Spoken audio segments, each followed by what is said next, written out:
Welcome back to another Shop Hero tutorial. My name is Max, and today we're talking about automations. So how do you build automations? What are they? How do you get set up in Shop Hero to create them? Well, let's do that together right now. So let's do an automation for the waiting on approval container.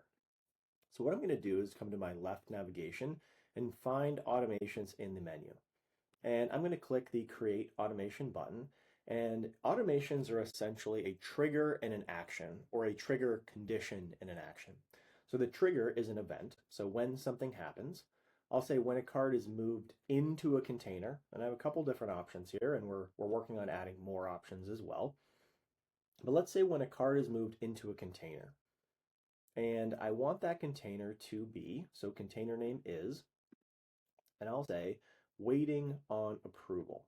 So when a card is moved into container and the container name is waiting on approval, then I want something to occur. And I want to flash the card color. Let's do, I think update needed is my yellow. So I'm going to do update needed. And then if I wanted to, I could add a condition here that says after a certain amount of time. But for the sake of this demo, I'm just going to say the automation is good as is. When we move a card into waiting on approval, what we should see is that card will flash color to my update needed color. So that automation, I just saved it, it's created, come back to the board, and I go to my dashboard. And now when a card is moved into waiting on approval, we should see an automation trigger. And this will occur fairly quickly. So right there, the automation began, time delay of just a second or two, and now that card is flashing yellow. And the reason that I might do something like this is if something's in this container for too long, then I would want to notify my team. So I don't want to leave money on the table. I don't, if customers are saying that they're thinking about approving the work and it's been more than half an hour or more than an hour, or however long you think, you could come in here and edit your automation to reflect that. What I could also do is say, when a card changes status to a waiter, then what I could do automatically is set the card color to my waiter color. So in this case, when I mark something as a waiter in my shop management system, Techmetric, Shopware, or even in Shop Hero, if I set it as a waiter, now when that happens, the card color will automatically change to waiter. I'm not going to create this right now because I'm not going to go through all the details of creating a reparator in my shop management system. But the idea is we have our standard color. And in this case, I have light blue as my waiter. So let's say we did mark that card as a waiter in Techmetric or Shopware. Well, when that occurs, if my automation is set up, now my card color would automatically become light blue, and I no longer need to take that step manually.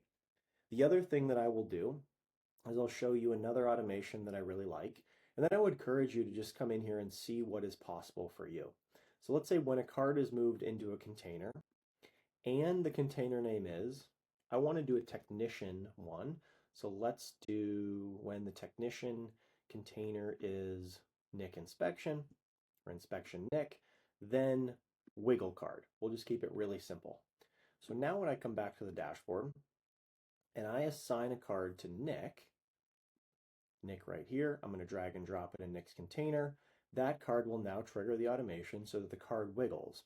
And what reason might I do this? Well, if we're going to use yellow as update needed, maybe that is something that's running late. So if an estimate's needed and it's been more than 15 minutes, maybe it flashes yellow. Maybe if we're waiting on approval for more than 30 minutes, it flashes yellow. But maybe I don't want it to imply that it's late. I just want someone to their attention to be drawn to something. So in this case, I use a wiggle to say we assign something to Nick, and the wiggle indicates for Nick, this is new here. It's something that you can acknowledge. So when Nick acknowledges it, he can reset the automation, turn it off, and now he's non-verbally communicated to the team and to the service advisor that assigned it that this work is acknowledged and Nick can now go and complete that task. So that is automations in a nutshell.